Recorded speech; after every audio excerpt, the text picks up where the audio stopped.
Hey everybody, it's Mark Vogtland with Vogtland Outdoors. In today's episode, we are using the Vogtland shooting method and the Vogtland string walking method on a 30-pound bow. Because one of my subscribers, that's the best that she can do is pull a 30-pound bow. So we're gonna go and find out just what can you do with a 30-pound bow. Let's head out to Blackwell. Hey guys, here we are at Blackwell, and this is for, oh shit, I forgot her name. Hold on.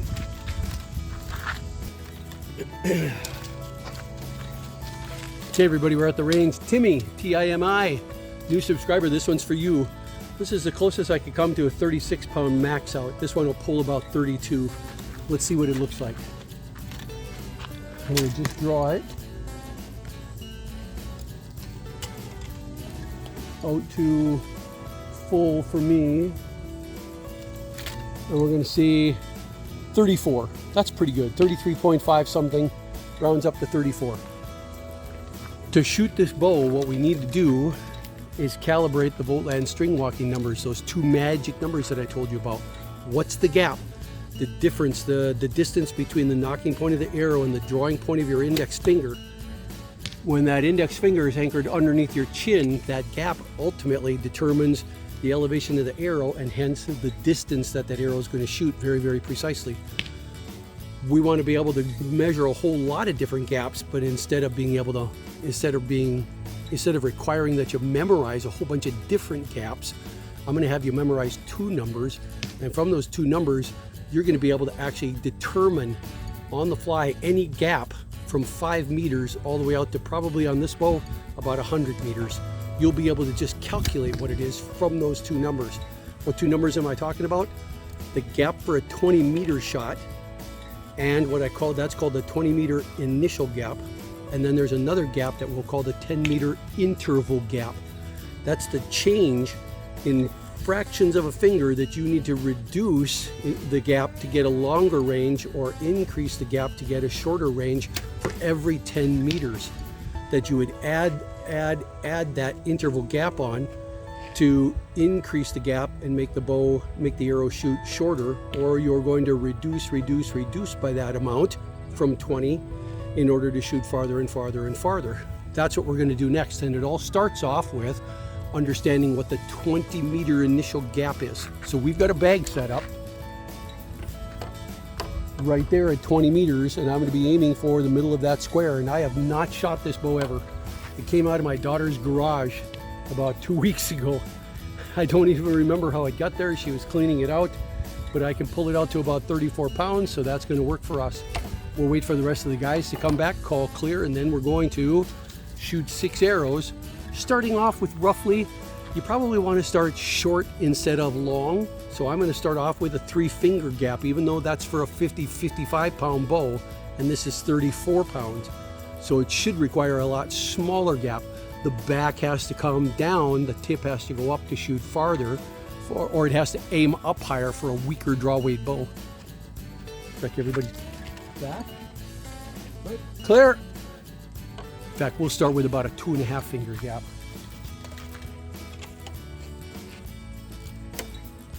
I haven't set the nocking point on here yet either, so I'll be watching that.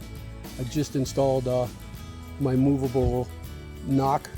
You can go check the video out in the comments for that. Here we are, starting off with 2.5 fingers to start. Not horrible, a little low, but I'm going to still shoot 3 of them at 2.5 fingers before I make a change. I need to see a pattern showing up first. 2.5 fingers.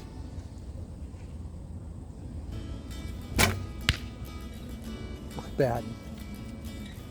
Catching the edge of the silver, the bottom edge.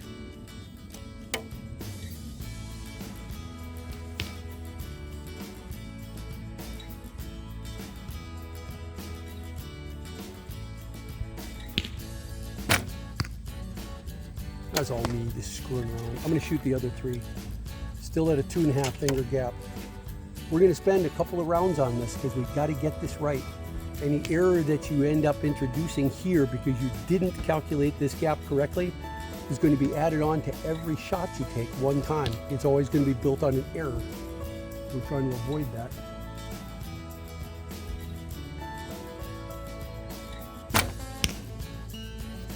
pretty consistently low.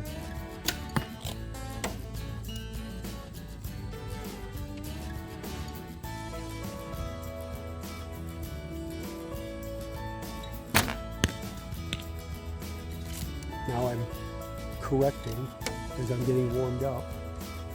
Oh, it got hot fast, didn't it?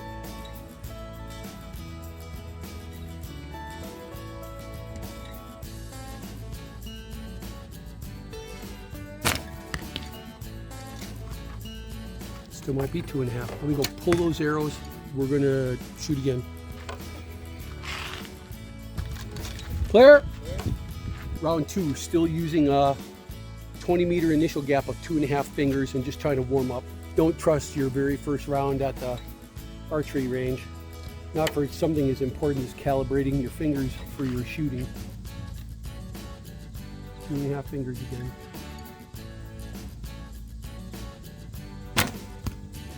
Because now it feels like it's just right, height-wise. And it could be that what's happening is I'm warming up and my frame is widening out and I'm drawing another inch, which is okay.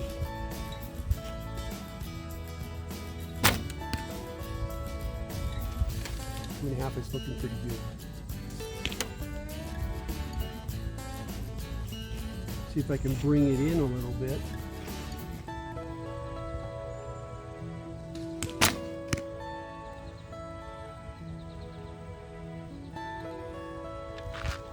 Watch this.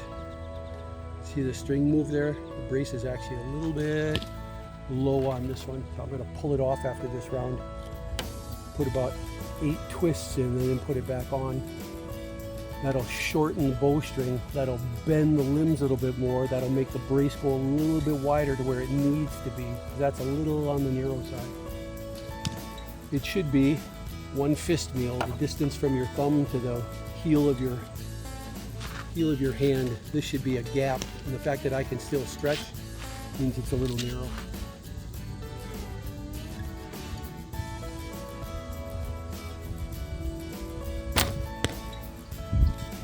So not bad.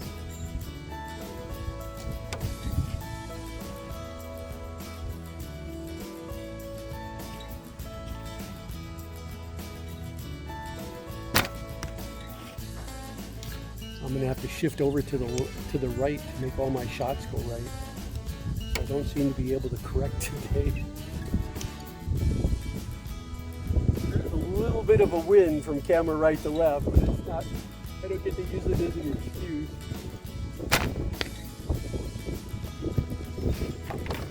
Clear? Okay, I had to put 12 twists in it, but now we see that when I put my fist here, it's literally right up flush against the edge of the bowstring. If there might be the tiniest little bit that I still might have to tighten it another 4. Well, let's shoot a little bit. We're still trying to decide if 2.5 fingers is the way to go for a 20-meter initial gap.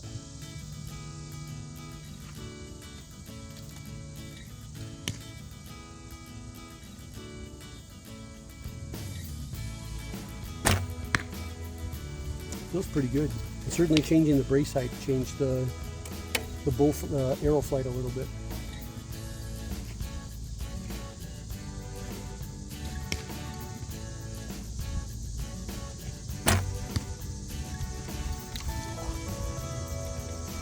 One thing that you guys will find is that the lower the draw weight on your bow, the more unforgiving it is of your release. Your release has to be perfect, because even the time it takes for your fingers to extend like this is enough to actually physically move the bowstring off to the side when you're not carrying a lot of draw weight. It's when you're carrying a lot of draw weight that string wants to just pull straight away from your hand, and it's actually more forgiving instead of less. In other words, my release sucks and I'm lazy because I shoot 50-pound bows. So shooting 34 pounds is a challenge for me.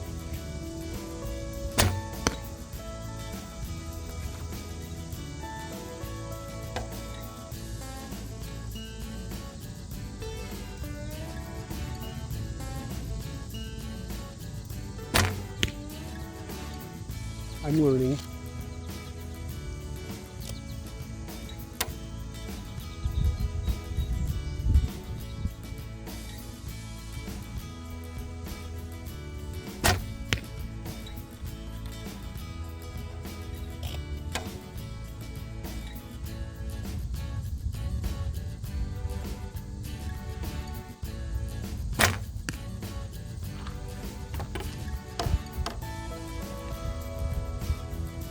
everybody's watching you with an arrow pointed out on range, so they think you're going to kill them.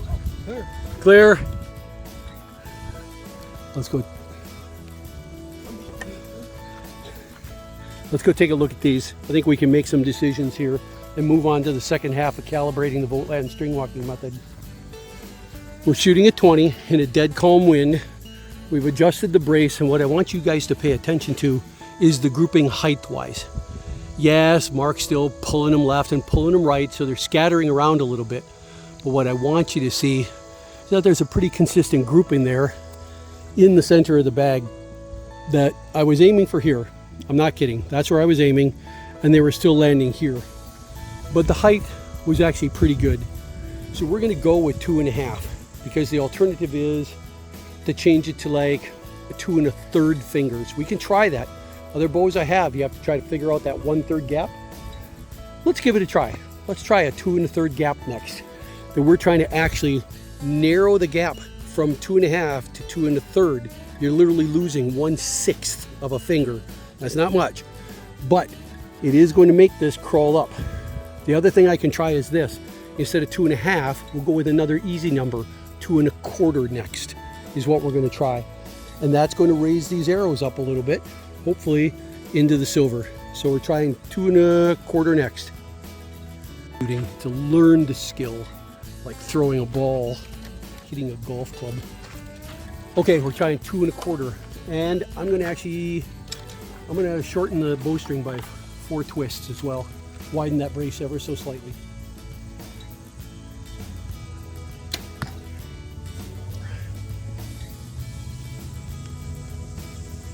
Yeah, actually, half of all of my 27,000 views a month come from outside the U.S. Yeah. Some of my best compliments come from Turkey, and Turkey and Iraq, which are very rewarding for me, because you could claim they invented archery. All right, here goes 2 1/4 this time, guys. 2.5. Watch me do that, and then I'm going to go and split that half with my thumbnail to get 2 1/4. It's really easier than you think. Just try it on your bows.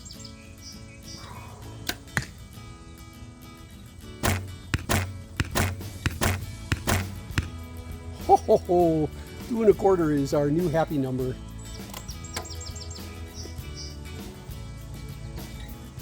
Two and a quarter. Yeah, it's looking pretty good there. We'll shoot 3 and go look at them. 2.5, 2 1/4. That was Mark. I'm shooting another. I'm going to shoot all 6 now. Step 1, choose your gap, 2 1/4. Step 2, anchor under your chin. Step 3, look down the left edge of the bowstring. That's your rear sight. Step 4, put the tip of the arrow right smack on the center of your target. Step 5, small motion release, like you're the release on a compound archer. Got 2 more to go, guys. 5 easy steps, and you have everything a compound bow has, except for that release.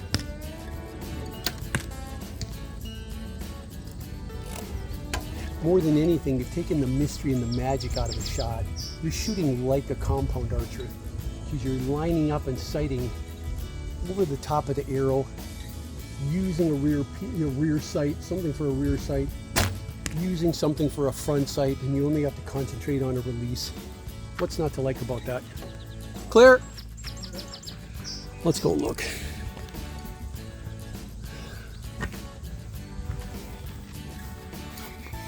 Remember, that's why I started this channel in the first place. I hate the mystery of instinctive shooting, which is really should be called intuitive shooting, because there's nothing instinctive about it.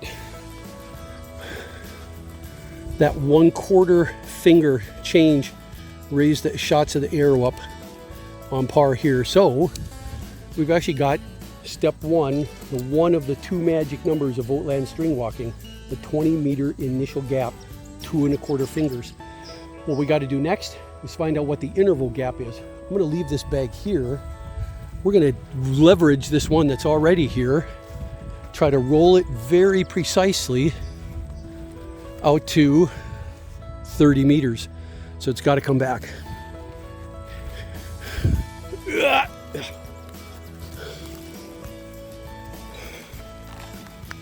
Rat.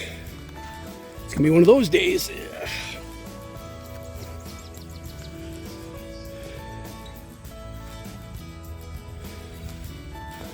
See if it stays. You got to get this distance right, guys. You got to get this precision. You got to get this accurately. Why?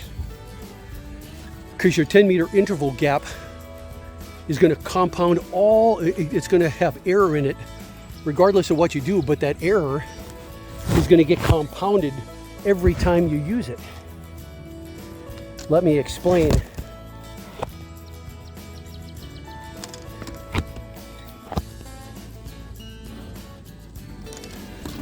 Let's say your 20-meter initial gap was perfect, zero error, and you wanted to shoot, but there was an error in your interval gap, your 10-meter interval gap. If you wanted to shoot from 20 meters down to 10, you're going to need that gap one time. Clear? Clear. You're going to need that gap one time, so the error is going to get introduced one time. Fine. If you wanted to shoot at 30 meters, from 20 to 30, you're going to use that interval and its error one time. So you've introduced that error one time. But what about 40 meters? Now you have to use that interval twice. And if it's got error in it, then both times you're adding errors. 50, you're adding that error 3 times. 60, you're adding that error 4 times. 70, you're adding that error 5 times. 80, you're adding that error 6 times. 90, you're adding that error 7 times onto your shot. That's why it's important to get it absolutely nailed down, because it compounds the farther out you go. And you don't need that kind of a hassle.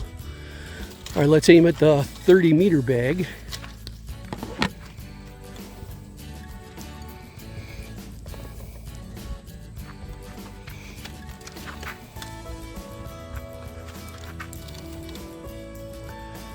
And we're going to start with a gap of 1/3 finger. It needs to be bigger than a half. That's what you would use for around a 50-pound bow. It's got to be bigger than that. We're going to start with about a 1/3 finger. So how am I going to do this on the 30-meter bag? Looks like you're adding up a bunch of fractions. You all hated fractions in school? Yeah, fine. You start by just simply setting your initial gap, 2 1/4 fingers. Just slide your finger down there. Done. That part of the calculation's over. Now all you need to do is go up 1/3 of a finger. There is about 1/3 of a finger. And there, whatever that gap is, I can't even count it. Couldn't tell you what it is, but it is a gap for a 30-meter shot. Let's go give it a try.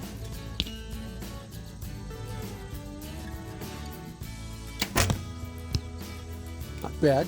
Let's try it again. We'll shoot 3 because I'm talking and wasting everybody's time. Start by setting your 2 1/4 fingers, your initial gap, go up 1/3.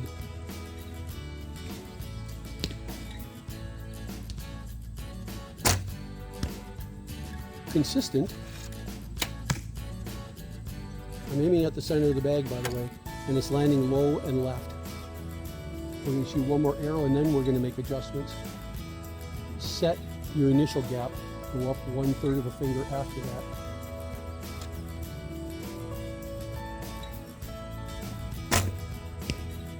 Still low.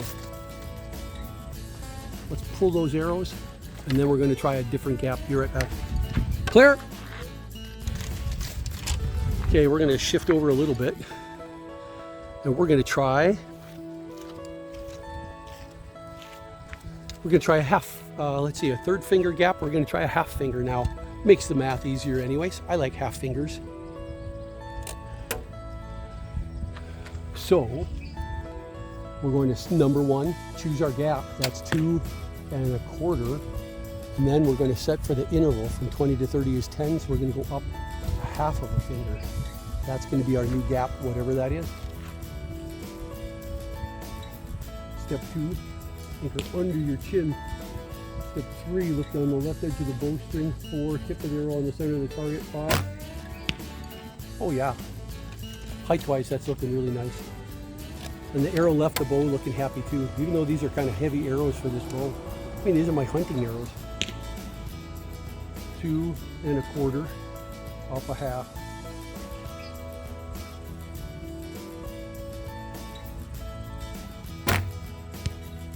Yeah, Spo's happy with a 1/2 finger gap for the 10-meter interval gap, which means we're going to shoot one more here to lock it in, and then we're going to start rolling back. Because Timmy, what you wanted to know was, how far can I shoot reliably with a 36 in that range pound bow?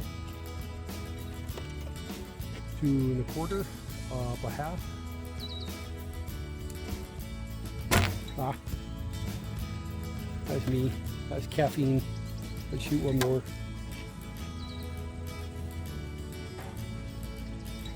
2 1/4 up a half.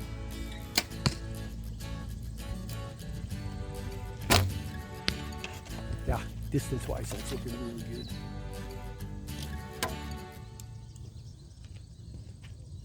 Step 1, set your gap. 2 1/4 up a half to get to 30. 2 1/4 up a half.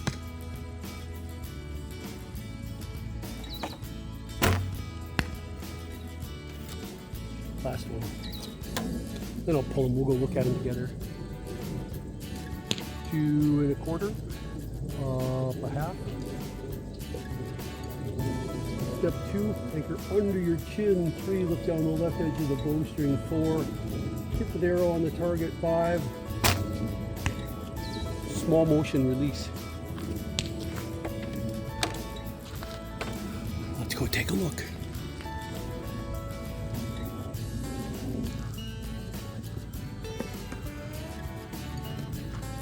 Other people out practicing. Clear!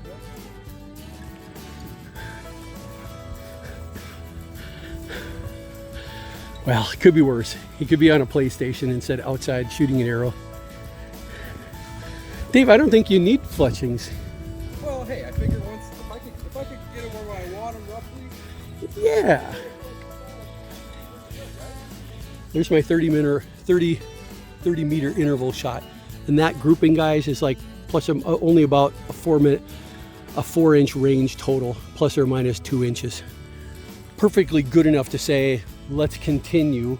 Let's roll this bag out to, actually there's a 40-meter bag out. I'm going to roll it over here and we're going to shoot at that.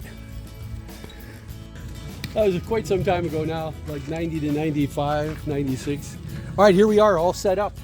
We got a 20 meter, 30 meter, 40 meter. We're going to use the Vogtland shooting method, and it's going to be the same except for step 1. The choosing the gap is the same, but it's a slightly different gap. The gap is going to be determined using the Vogtland string walking method. 2 numbers. We're lucky when you're shooting the 20 meter shot, it's easy because there's just a 1 number and there's no interval. So we're going to shoot the bag first, center of mass. I'm not aiming for any one particular corner. The center of mass was 2 1/4 fingers for a 20 meter interval gap, initial gap. So here's 20 meters to start. Nothing wrong with that. Now let's do 30. This is the first test of our interval that we just got done calculating. That's going to be 2 1/4 fingers, and then reduce that by a 1/2 of a finger. There's our 30 meter gap. Bag slightly off to the left. Step 1, choose your gap. Step 2, anchor under your chin. Step 3, look down the left edge of the bowstring. 4, tip of the arrow on the center of the target. 5, small motion release. Let's shoot one more at that one. You guys know what happens when I talk, right? When you're talking, your mouth is going up and down, and you're literally changing the elevation of the arrow. So if you wonder why I don't like to talk and shoot at the same time, now you know why. You physically saw the arrow going down like this, the tip going up here. Is the gap for 30 meters.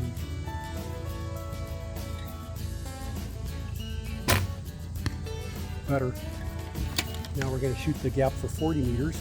That's just using the 20 meter initial gap once, but the 10 meter interval gap twice. Up, up, reduce, reduce some more the back to bring the tip up to 30, up to 40. Now the math is actually easier than you think. We set the initial gap. We know we have to decrease that gap by a half a finger and a half a finger. What's that? And it's a whole finger. So there's our gap for 40.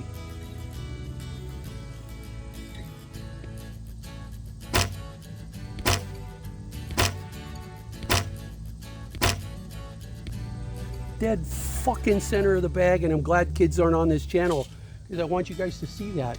Let's go pull these arrows and continue rolling the bag out because we're going to 50, 60, 70. Clear? Clear.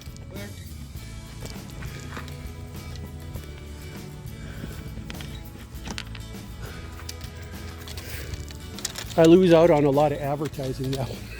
I only make about 55 bucks a month so far because I don't let kids, I say it's not safe for children. But once in a while when you're shooting, you gotta cuss a little bit, man. That's a screwed up shot, but see the nice height on that one? That was the interval.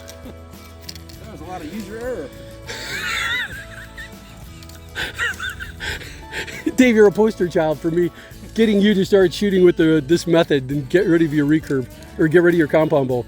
I like the height here, guys. That's what we were paying attention to. And then next, here's 40 meters. This is where we use that interval gap twice. Check that out. Anybody got a problem with that?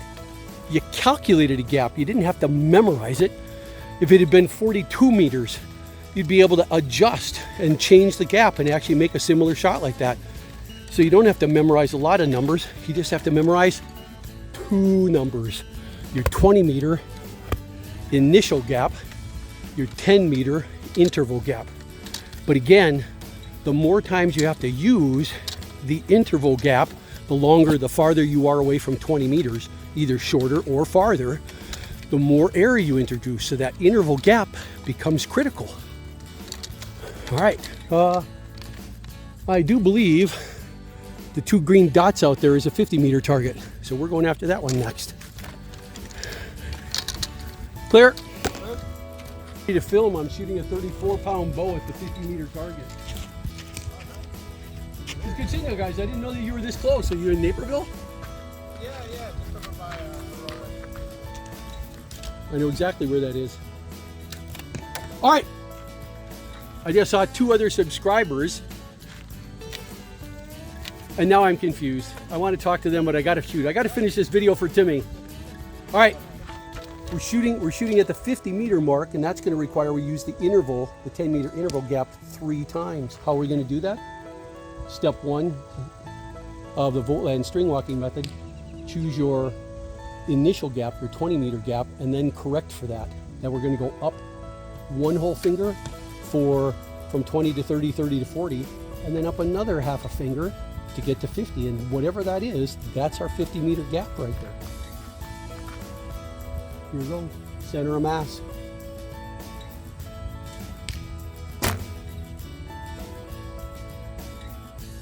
In the dirt. Let's go try again.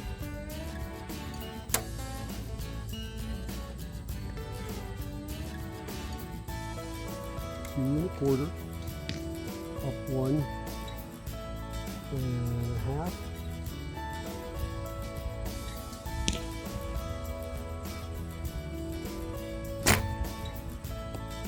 Caught the bottom of the target. Not bad.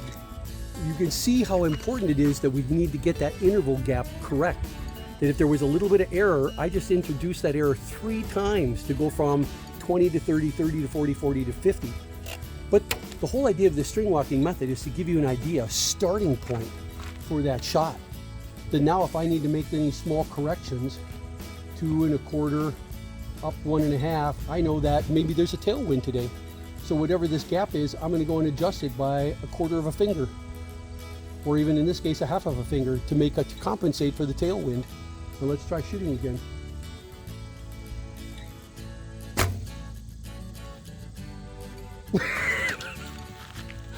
Even I throw it away once in a while. Next one.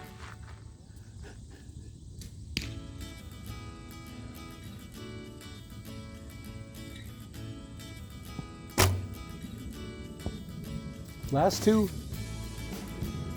This is where I said that the 36-pound bows are actually very unforgiving. So I got to pay attention here to what's going on.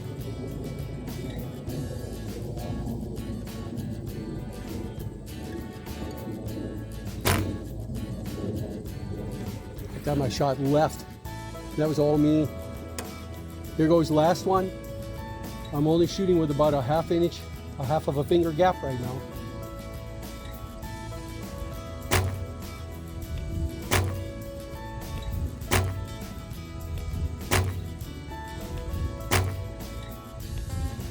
Well, that one looked nice, only because I was trying to be super smooth, not holding really tough. Let's shut the camera off, pull those arrows, and do one more round here. Surprise, surprise. Turned out the 50-meter target was not at 50 meters. It was at about 46, 47, right in there. I've set it to 50. We're gonna go back and shoot again. But still, there is a tailwind up there. So I am actually gonna shorten my gap even more than I should to try to compensate that, because for a tailwind, it actually picks the back of the arrow up, guys. And that drives the tip down. You actually lose distance with a tailwind, contrary to popular belief. You don't gain distance with a tailwind, you lose it. And I have to compensate for that. So let's set the gap first and then make adjustments for windage. We're going to set 2 1/4, up 1/2, 1/2, 1/2. And then we're going to say with a tailwind, I'm going to shorten it up even more. I'm going to shorten it up by 1/4 of a finger right there. That's going to be my gap for 50. Now let's try that. And this isn't any different than guys shooting Olympic recurve bows, shooting compound bows on the day of a competition. What are they doing? They're all sitting there with their vernier gauges on their sights going tweak, tweak, tweak, tweak, tweak, tweak, tweak, tweak, tweak, tweak, tweak, tweak, adjusting for that particular moment that they're shooting. I'm just saying that it's possible with string walking to do the exact same thing.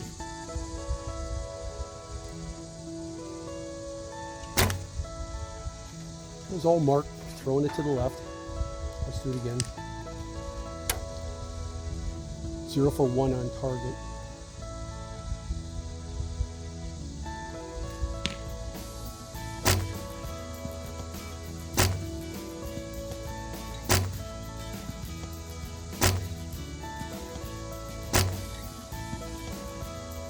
That was nice. There was a points on there, a 120 meter target, 120 centimeter target. Probably would have been in the blue on that one, not the red yet. Let's keep shooting. That's 1 for 2.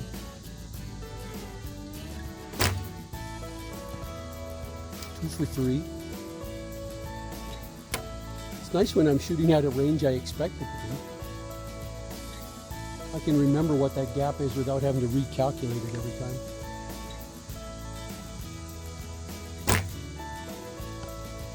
A little low, but still 3 for 4 on. Let's see if I can get these last 2 in nicely.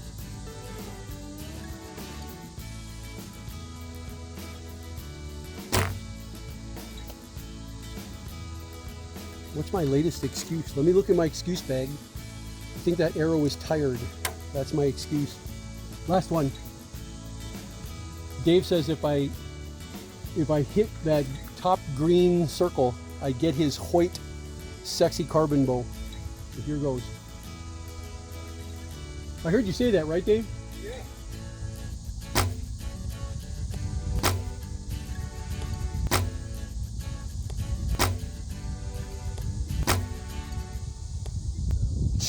I barely made the 3 o'clock edge. Let's all pull those and look at them and talk. Clear.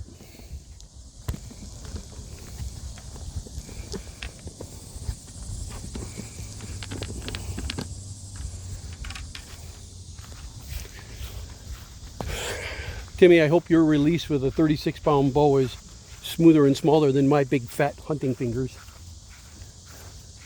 If they are, then you should do fine at 50 meters. So then the next thing we're going to do, let's see, there's one set up at 70. I can't move this 50-meter target. It's got a chain on it down there. But what we see is when I'm doing everything right, the distance here for 50 meters. See those 3 arrows? They're only within a couple inches of where I was aiming, compensating for a little bit of tailwind, which now over here is continuing to vary. But I got 1, 2, 3, 4, 5 out of 6 on the target at 50. We can do better. Let's try pulling. We can't pull the 70 up. We can't push the 50 back. We're just going to have to try to shoot for 70, and that'll be as far as we can go. Let's see if we can do it. Okay, so we're headed out to 70. And what I want you guys to understand is this. The target gets smaller the farther out you go. If this is how big the bag is at 20 meters, then take 20, divide it by 70, and that's how much smaller the target face is out at 70 meters. Significantly smaller. If you're looking here, Claire, if that target is as big as my thumb right here, then out at 70 meters, it's 2/7 that size. So less than half. Remember when your geometry teacher said someday geometry will save your life? Well, that's what we're talking about here. Talking similar triangles going on, guys. But now you're getting dizzy as I put this on. All right, we're going for the 70 meter target. That's the black circle to the right. And what are we going to do? Same as before.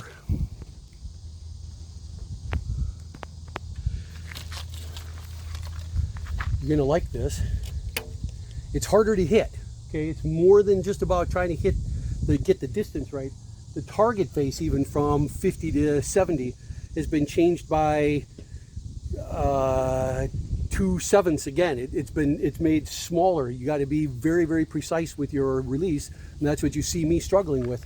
We already knew we got to start with our gap being 2 1/4, and then we're going to go from 20 to 30, half a finger, 30 to 40, half a finger, 40 to 50, half a finger, 50 to 60, half a finger, and now I can't quite get that other half finger, but I also know I needed it a little bit more.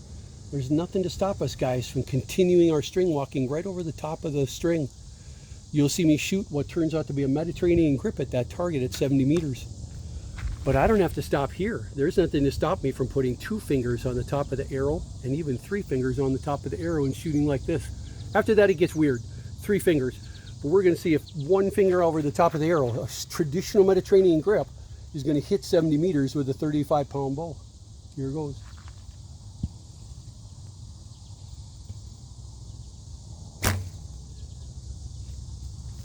A little short. Let's give it a try. These are very heavy arrows for this bow.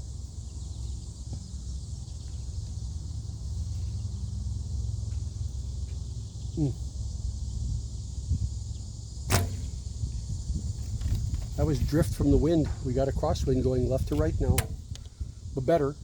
Here goes.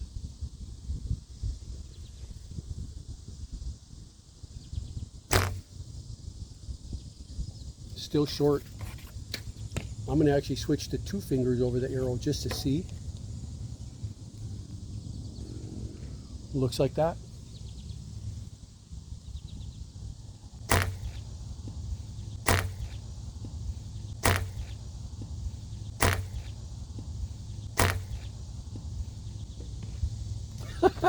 Damn near bullseye.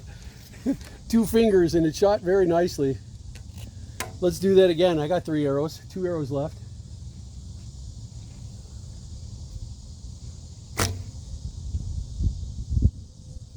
That was a miss on my part. It's a small target for me. Last one.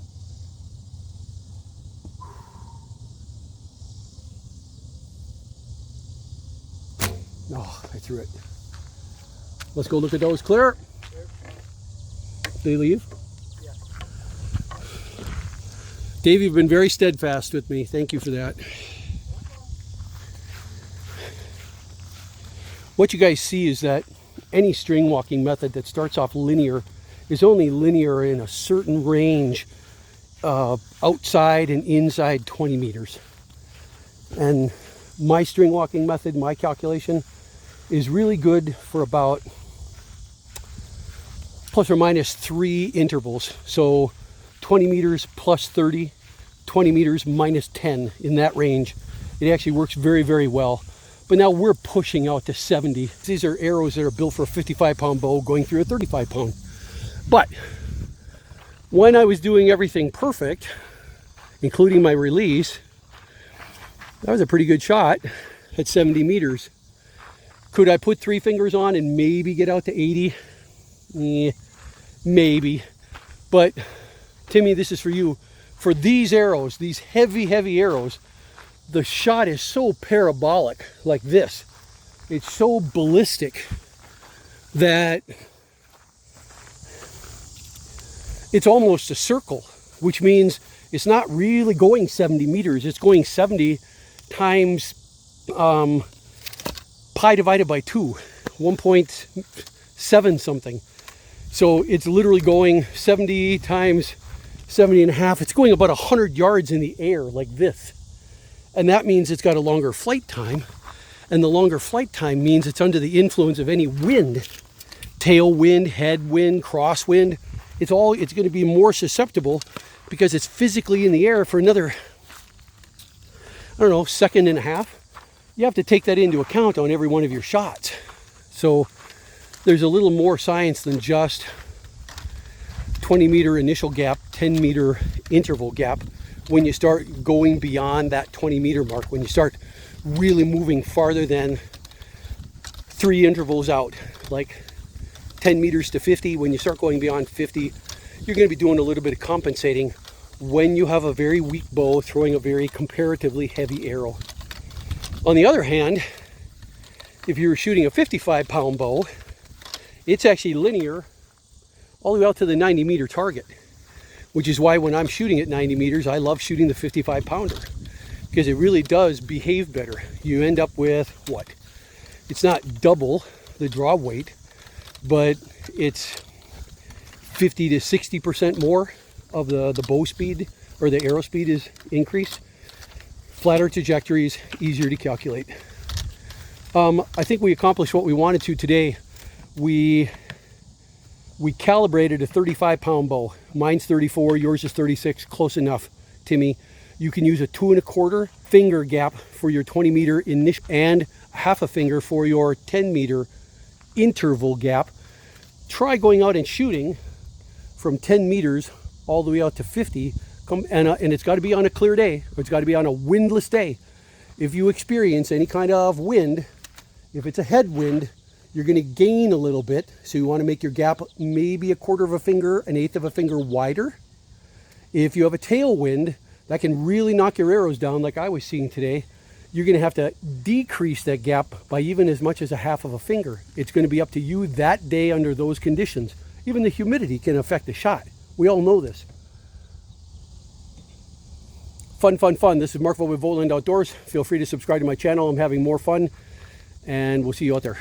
Cut!